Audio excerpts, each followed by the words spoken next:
You're watching One TV News in English at 5. I'm Yanni Moutsios. These are today's top stories. Rescue workers continue searching for missing people on board the burning ship. One man rescued after climbing on the upper deck. Prosecutor in Corfu ordered an investigation on what caused the fire in the first place. Football fans banned from getting together in football fan clubs until the end of July. New provisional restrictive measures come in place to fight football fans' violence following the killing of the 90-year-old football fan Agis Kambanos on February 1st. Russia-Ukraine peace more fragile than ever. Russians claim to have neutralized 5 Ukrainian saboteurs that operated within the Russian territory of Rostov. Ukraine rejects such claims. Biden-Putin summit meeting remains open. Putin convenes Ministers' Council urgently to decide on further action. Yet another victim of domestic violence ends up dead. Woman 79-year-old beaten to death by her husband in northwestern Greece.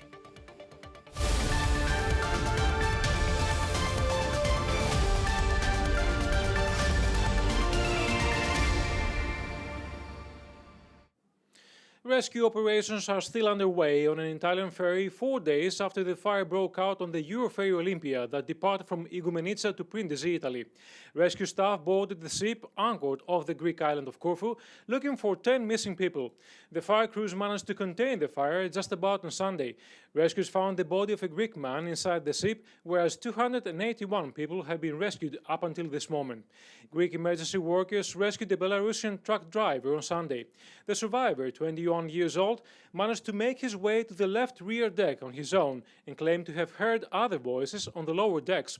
Coast Guard spokesman Nikos Alexiou appeared optimistic, stating that the fact that this man succeeded, despite adverse conditions, to exit into the deck and alert the Coast Guard gives us hope that there may be other survivors. Out of the 2 passengers that were rescued on Saturday, one was not on the passengers list and was thought as migrant.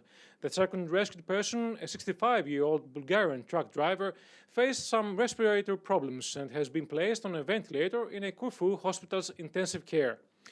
Greek prosecutor in Corfu has ordered an investigation into the cause of the fire.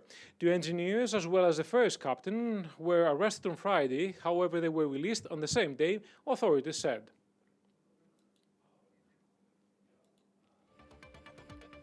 Coming up next, Russia-Ukraine peace more fragile than ever. Russians claim to have neutralized 5 Ukrainian saboteurs that operated within the Russian territory of Rostov.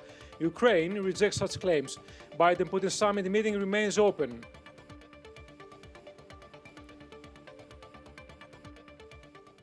Russian officials have said Russian troops and border guards prevented Ukrainian saboteurs from breaching their shared border. Russian media reported that the Russian army claims to have killed 5 saboteurs from Ukraine on Russian territory.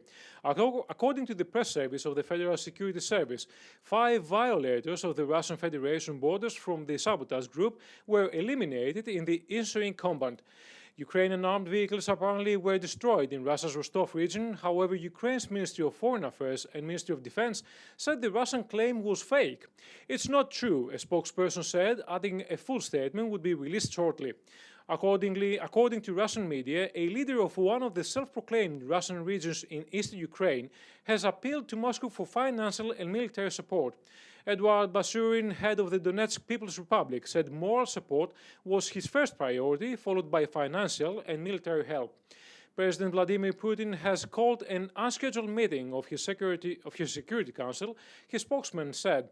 Following a tense situation the last few days, a summit meeting is expected to take place soon between the US President and the Russian counterpart, though Russian President spokesman Dmitry Peskov declined to confirm the rumors.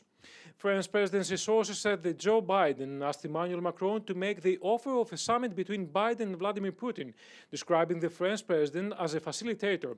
US Secretary of State and his Russian counterpart are expected to meet on Thursday, where they will lay the ground for the upcoming meeting. German Chancellor Olaf Scholz is expected to speak to Vladimir Putin by phone today, a German government spokesperson has announced, adding that the intensifying conflict was an extremely dangerous situation. In the meantime, Air France has become yet another airline to cancel flights to Kiev as a precautionary measure in response to Western warnings of an imminent invasion. The airline said it was cancelling 2 flights to Kiev on Tuesday in a statement to Reuters while monitoring the geopolitical situation.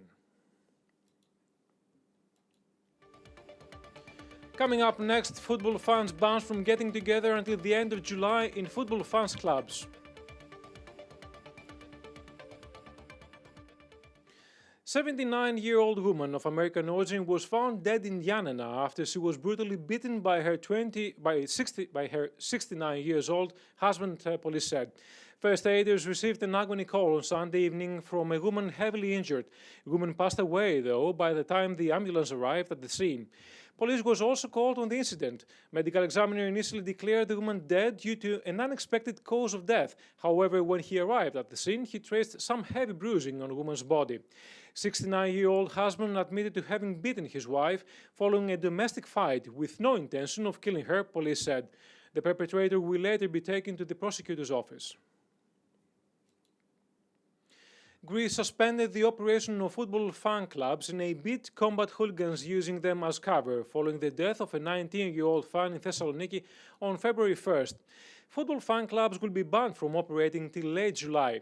The ban was announced on Monday as part of a series of provisional measures designed to address violence at sports events. Police has already raided more than 575 football fan clubs across Greece until Saturday, Citizen Protection Minister Takis Theodorikakos said at a press briefing today.